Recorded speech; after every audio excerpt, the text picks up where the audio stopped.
Oi, bom dia para você. O Record News Rural está no ar. Seja bem-vindo, bem-vinda. O Plano Safra 2025-2026 para a agricultura familiar deve ser divulgado hoje. Amanhã deve ser feito o anúncio do Plano Safra empresarial. A expectativa do setor é que os valores sejam maiores que os oferecidos no ano passado, principalmente em razão do crédito restrito e da taxa básica de juros, a Selic, atualmente fixada em 15% ao ano.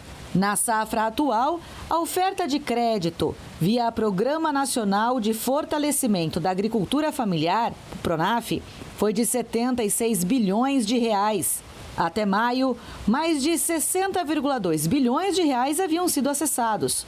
Em 2024-25, foram ofertados 400 bilhões e meio de reais em linhas de crédito tradicionais e outros 108 bilhões de reais em cédulas de produto rural direcionadas, financiadas com recursos de letras de crédito do agronegócio. Os efeitos climáticos e outros fatores influenciaram diretamente na alta de preço do café. Mas de janeiro até agora, os valores vêm caindo. E a expectativa da Associação Brasileira da Indústria de Café é de que o impacto dessas quedas seja refletido no bolso do consumidor. Queridinho dos brasileiros, o café tem ficado cada vez mais caro. E os dados divulgados pelo IBGE nesta quinta-feira revelam que o produto continua pesando no bolso dos consumidores. Na prévia da inflação de junho, o café moído ficou 2,86% mais caro na comparação com o mês anterior. E no acumulado de 12 meses, já disparou mais de 80%. O diretor executivo da Associação Brasileira da Indústria de Café explica que o aumento nos preços é influenciado por diversos motivos. Esse avanço expressivo é resultado de uma combinação de fatores: safra frustradas por eventos climáticos desde 2021, desestímulos à expansão da área plantada e o crescimento consistente da demanda internacional, especialmente na Ásia. Apesar dessa disparada, no recorte deste ano, é possível observar uma desaceleração no valor do café. Em janeiro, o produto ficou 7% mais caro. Em fevereiro, a alta foi de 11%.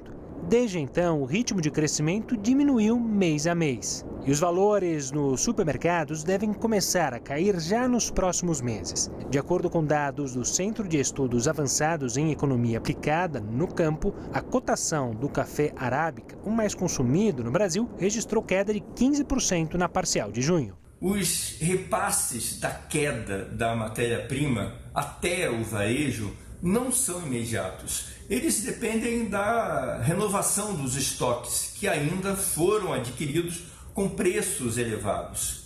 A transição ocorrerá gradualmente à medida que esses lotes forem substituídos. Assim, acredito que, embora o patamar de preços ainda seja alto, a tendência para as próximas semanas é possíveis ajustes de baixa, com impactos progressivos nas gôndolas, e o consumidor rapidamente irá perceber.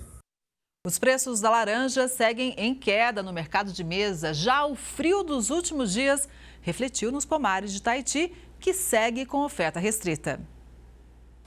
Com a proximidade da nova safra de laranja, os preços seguem em queda no mercado de mesa, principalmente com a oferta de frutas precoces. A laranja pera in natura foi negociada na semana passada a média de R$ 60,47 a caixa de 40 quilos e 800 gramas, uma queda de 4,1% em relação à semana anterior. Para as variedades precoces, a queda foi ainda maior, 12,3% para a Hamlin, com a caixa comercializada a R$ 57. De acordo com agentes do CPEA, a lima ácida Taiti está com oferta restrita e o frio impactou pontualmente a produção em algumas regiões. Isso porque as temperaturas baixas podem impactar na coloração da fruta, causando amarelamento. A menor procura por ovos derrubou os preços ao menor patamar de junho. Confira. O cenário de queda foi confirmado por pesquisadores em diversas regiões acompanhadas pelo CPEA. O feriado de Corpus Christi e o período de final de mês, quando a população tende a ter menos dinheiro no bolso, reduziram o ritmo das vendas. No dia 18, o Brasil recuperou o status de país livre da gripe aviária. Mesmo assim, pesquisadores do CPEA ressaltam que a retomada das importações dos produtos avícolas, incluindo ovos, ainda não foi totalmente restabelecida. Criadores de aves em geral buscam resultados promissores em suas criações e, para isso, usam técnicas que devem ser aplicadas. Uma delas é o bem-estar animal. Como a gente pode identificar que uma galinha está sendo bem cuidada e está passando por um bem-estar animal? Aparentemente, você já vê o comportamento do animal. São animais que são calmos, são mais tranquilos e, principalmente, conseguem expressar todo o seu comportamento natural da espécie. Então, animais que vivem livres, vivem soltas, não são debicadas, né? Não tem parte do seu bico cortado, são aves que apresentam comportamentos de bem-estar animal. E como é que funciona, como é que eu posso verificar em questão das penas e da crista? Isso. Esses animais, é importante frisar que esses animais, eles apresentam hierarquia entre eles. Então, existe um grupo de animais que comandam e tem outro grupo de animais que obedecem. Isso vai existir em qualquer espécie animal que você criar. Nas galinhas não é diferente. Então, é normal aparecer algumas galinhas com a pena da asa cortada, né? Às vezes com a crista arranhada, cortada. Por quê? Isso é briga entre elas, que é normal. Briga por território, principalmente por questão de alimentação. Mas o importante é você olhar de maneira geral todos os animais, se eles vivem bem, se apresentam vitalidade, né? Se estão com saúde e principalmente produzindo bem. E aqui o que é feito para garantir esse bem-estar animal? A forma mais simples que a gente tem aqui é soltar os animais.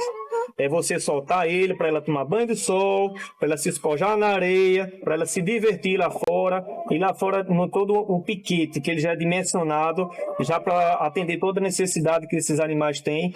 Lá tem uma diversidade muito grande de espécies vegetais para ela fazer a própria dieta, se alimenta a hora que quer, do jeito que quer, quantas vezes ela quer, e lá expressa todo o seu comportamento natural. E quais lições que a gente pode perceber quando elas expressam que estão bem, estão de bom humor? Se você chegar num lote, chegar no plantel e ver elas cantando toda nesse ritmo, nessa alegria, quer dizer que estão bem, então estão conseguindo expressar seu comportamento natural e estão produzindo bem, com qualidade. O tom amarelo chama a atenção na lavoura do Triângulo Mineiro. É a florada do girassol que, além de embelezar a paisagem, tem importância econômica para a região. Estamos em uma plantação de girassol híbrido, desenvolvido totalmente para a extração de óleo. Uma combinação de alta produtividade com um solo rico que acaba gerando um recurso que tem movimentado a agroindústria. A imensidão de girassóis ocupa uma propriedade rural em Estrela do Sul, no Triângulo Mineiro. Quem nos recebe é Roberto Tavares, produtor rural que apostou na planta como uma cultura estratégica.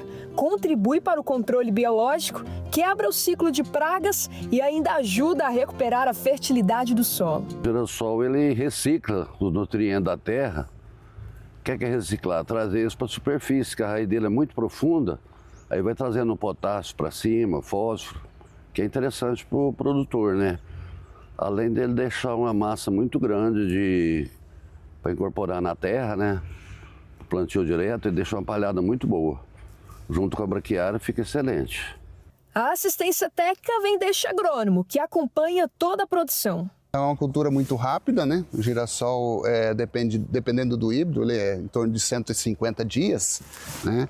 E essa lavoura aqui, ela deve estar em torno aí de 70 dias, 80 dias, entendeu? Então, rapidamente, aí ela vai completar a polinização e já vai entrar em senescência, né? Vai chegar no ponto de colheita. Esse produtor aqui, todo ano ele planta visando comercialização para óleo. O girassol vem ganhando espaço no campo graças à versatilidade, ao baixo custo com a produção e à boa adaptação com a safrinha, especialmente em regiões de clima mais seco.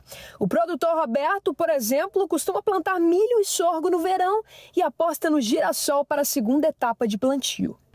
É uma opção que o produtor tem de plantar o girassol, que ele é resistente à seca e resistente à geada, inclusive, pequenas geadas. E é muito interessante, assim, hoje nós estamos com 50 dias sem chuva e a planta está aí, firme e forte. A flor é uma cultura rústica e resistente, com fácil adaptação a diferentes tipos de solo e clima. Boa alternativa, especialmente em regiões mais secas. Na plantação do Roberto, a expectativa para essa safra é de uma colheita positiva. Já chegou a colher até 40 sacos, mas uma produção média esse ano eu estou esperando de 25 a 28 sacas. Por quê? Porque faltou aquela chuva de maio, né, no meio das flores. No Brasil, mais de 63 mil hectares já são destinados ao cultivo comercial. Os principais produtores são de Goiás, Minas Gerais e Mato Grosso. Só no estado goiano, a estimativa para a safra 2024-25 é colher mais de 70 mil toneladas, cerca de 70% da produção nacional. As sementes geram óleo utilizado na culinária e na indústria de biocombustíveis. E o farelo vai direto para a nutrição animal. O Brasil, né, tem um mercado espetacular para a cultura do girassol, né? Só que ainda é um plantio bem acanhado em relação aos outros países. Os maiores produtores, né, que são Rússia, Ucrânia, Argentina, planta aí muito girassol. O girassol mostra que a agricultura pode ser eficiente, sustentável e bonita. Para quem vive da terra, esta paisagem não é só um retrato. É resultado de escolha certa e de um agro que não para de evoluir. Ah, é bonito. É bonito. Sempre quando os meninos perguntam o que você vai plantar na safrinha, vou plantar flores. É bonito.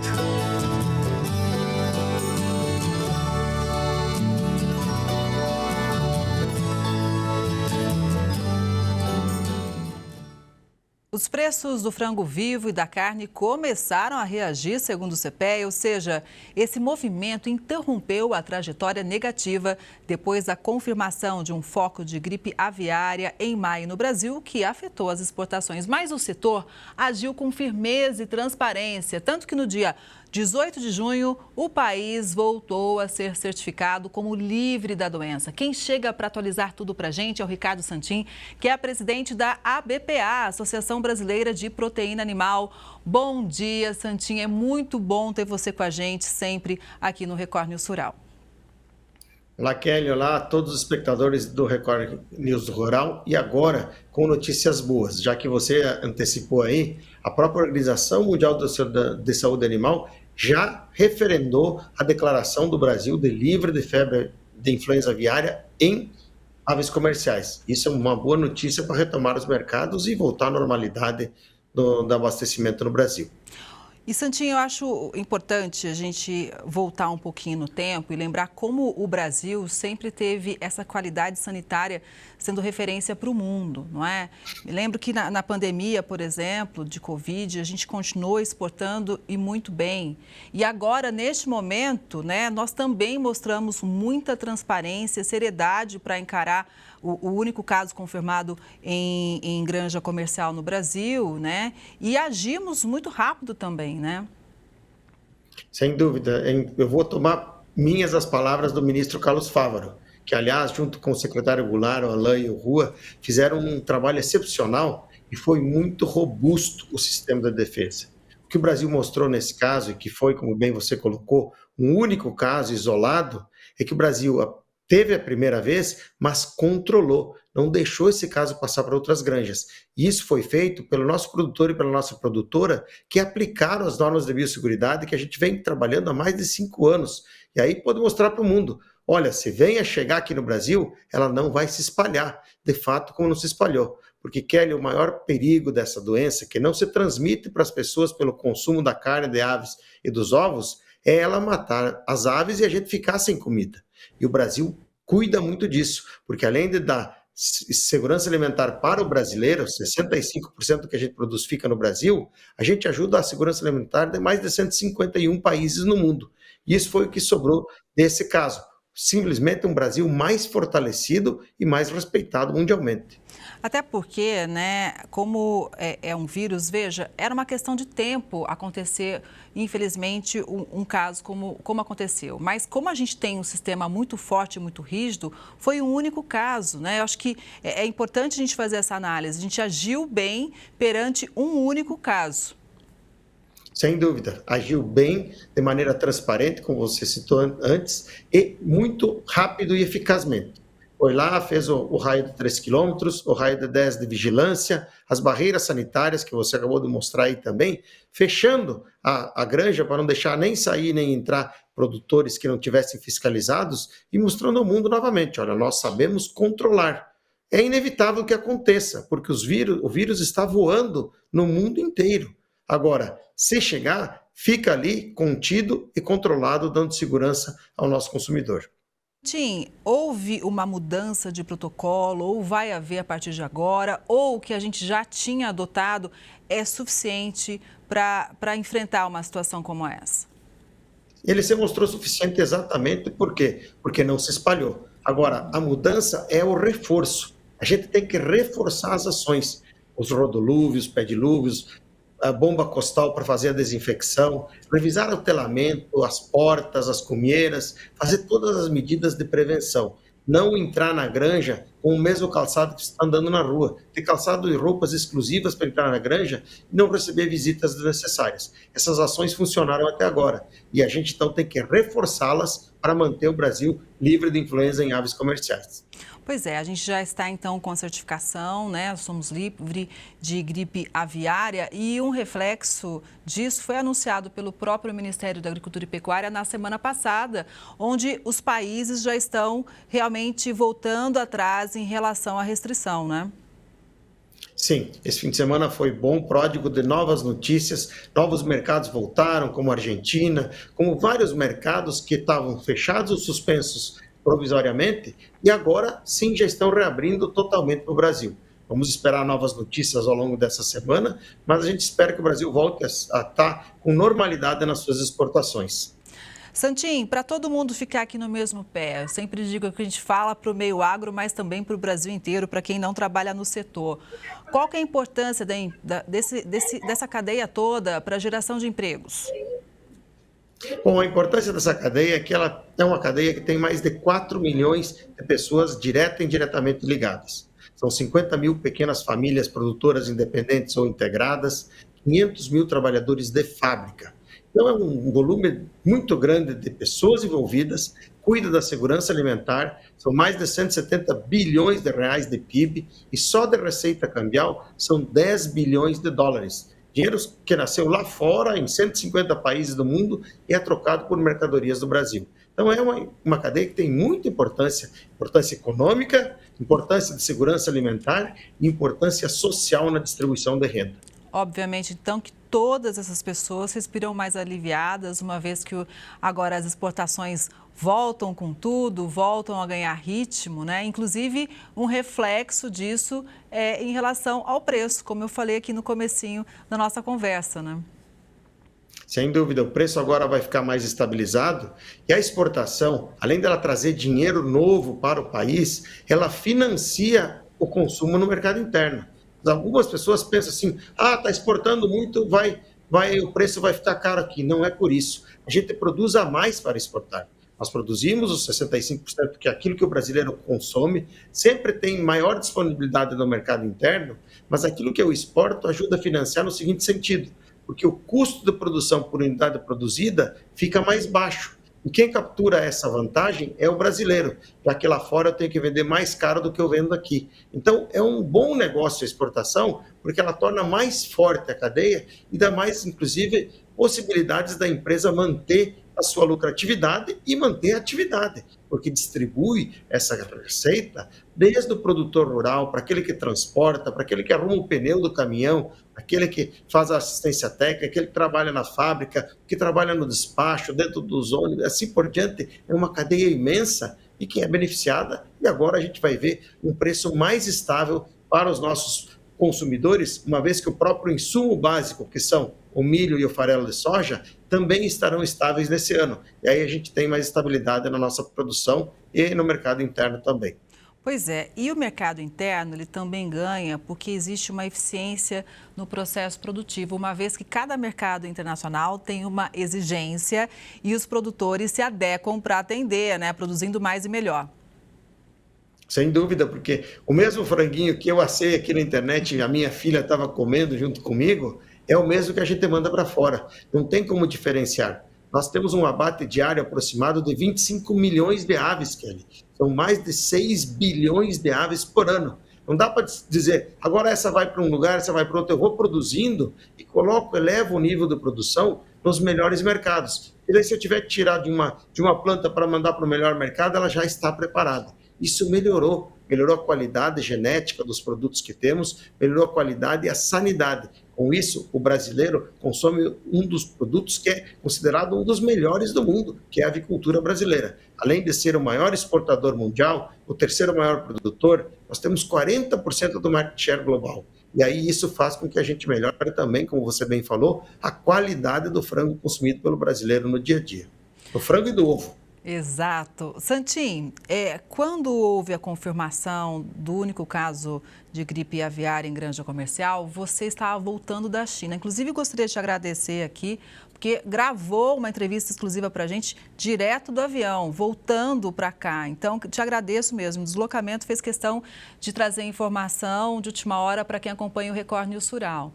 Mas, enfim, houve esse imprevisto que já foi superado, a gente está aqui firme e forte, mas qual foi o saldo, né, dessa visita à China?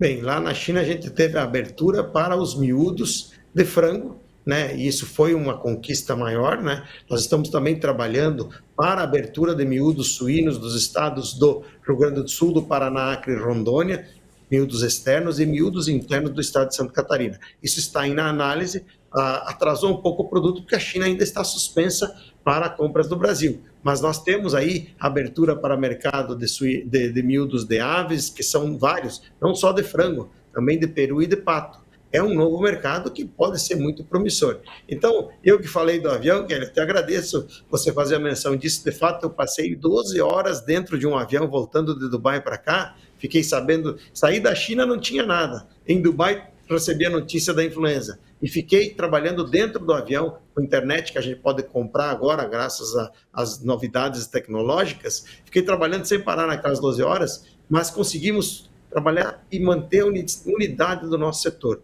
Um discurso uníssono, de acordo com o ministro Fávaro, que deu a linha de ação do governo, a BPA também, junto com a entidade estadual, o Zé Eduardo aqui, o Ministério e a Secretaria do Rio Grande do Sul, a gente conseguiu trabalhar de maneira conjunta e harmoniosa, e isso fez com que agora a gente já tenha os mercados voltando em quase menos de 60 dias. Aí, menos de 3 meses, nós vamos estar com todos os mercados retomados. Lembrando que países como Estados Unidos abateram mais de 170 milhões de aves nos últimos 3 anos. A Europa, só de janeiro a maio, 11 milhões de aves. Então, o Brasil, ele fez o dever, ele vinha se preparando, e essa preparação deu resultado para a gente conseguir ter bons resultados desse episódio.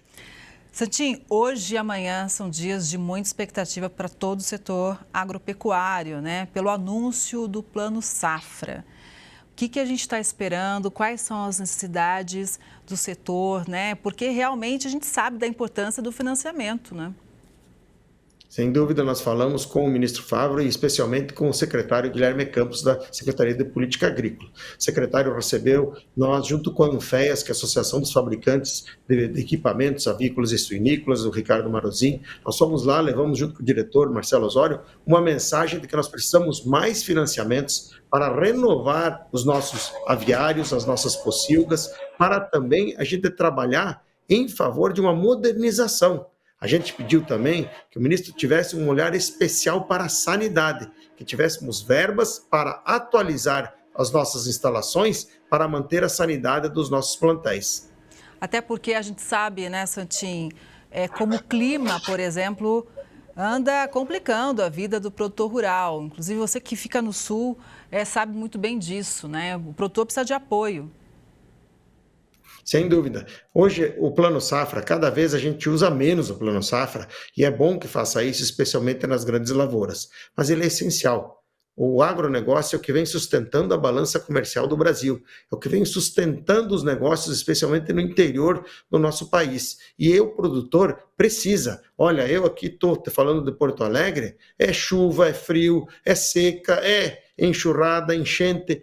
O produtor é um guerreiro. Nosso produtor de aves, de proteína animal, ele tem que estar cuidando todo dia do rebanho. Não é só um dia, é todo dia. Não é uma ação, é um exercício de cuidado para manter o plantel vivo, com saúde, para poder se transformar em alimento e alimentar nossas famílias. Então a gente precisa sim que o governo olhe para essas atividades com muita atenção, para deixar recursos disponíveis. A gente paga, não é nada de graça. Às vezes a conversa que tem muito subsídio, é muito pouco subsídio que você dá. Quando compara com os demais países, é infinitamente menor o que a gente dá de subsídio, que dá de incentivo para a produção de alimentos no Brasil, do que faz uma Europa, do que faz uma China, do que faz o próprio Estados Unidos. O Brasil tem incentivos, que são incentivos pequenos comparados, o vulto do nosso negócio é a importância para a segurança alimentar. Por isso a gente tem pedido muita atenção do Congresso, do governo, para ajudar a gente poder produzir alimentos, porque o mundo conta com o Brasil para ajudar na segurança alimentar no futuro. Santinho, para a gente encerrar, gostaria só de uma análise sua a mais sobre os ovos especificamente, porque o Brasil exporta muito pouco, mas nesse ano houve um crescimento significativo, né? Principalmente em relação aos Estados Unidos, por exemplo. A gente tem um potencial para crescer ainda mais as nossas exportações? Tem sim. Eu acho que esse ano nós vamos passar a marca de 1%. Hoje a gente exporta historicamente menos que 1%, Kelly, mas agora a gente deve passar um pouco mais, exatamente puxado pelos Estados Unidos. Mas não é por isso que vai faltar ovo aqui. O ovo tinha subido por conta da quaresma, agora o ovo já está alinhado, mas sim, os Estados Unidos estão importando mais do que 5 mil toneladas por mês. Nós devemos produzir 59 bilhões de ovos no Brasil e 40 milhões só devem ser exportados esse ano, ou seja, é ínfimo o número, é perto de 1%, mas há sim capacidade. O Brasil tem capacidade e está mostrando ao mundo. Infelizmente, os Estados Unidos teve que comprar do Brasil por conta de que a influenza aviária lá não conseguiu ser controlada. É a mesma coisa que está acontecendo em outros países. E o Brasil aqui está mostrando, inclusive, que o nosso setor de postura, além de colocar o ovo na mesa do brasileiro, consegue ajudar os outros países. Ainda é pouco, mas vai crescer, cresceu 163% agora nos primeiros 5 meses do ano, e vai crescer mais ainda agora no acumulado. Mas cresce sem deixar faltar aqui e ajudando a indústria de postura também a crescer e se fortalecer cada vez mais. Santinho, muito obrigada pelas informações. Você sabe que aqui você tem sempre portas abertas, viu? Um bom dia para você e até a próxima. Obrigado, um bom dia, Kelly. Obrigado a todos os nossos espectadores aí do Record Rural News. É um prazer imenso estar falando com você e com o mundo, contando a mensagem do Brasil e a seriedade com que nossos produtores, as nossas indústrias tratam essa atividade, que é uma atividade que ajuda muito na segurança alimentar. Por isso, desejo a todos uma boa semana e que Deus proteja todas as famílias. Obrigada, mais uma vez, um bom dia, Santinho. E essa edição do Record News Rural fica por aqui. Obrigada pela sua audiência. A gente se vê no próximo programa. Até lá.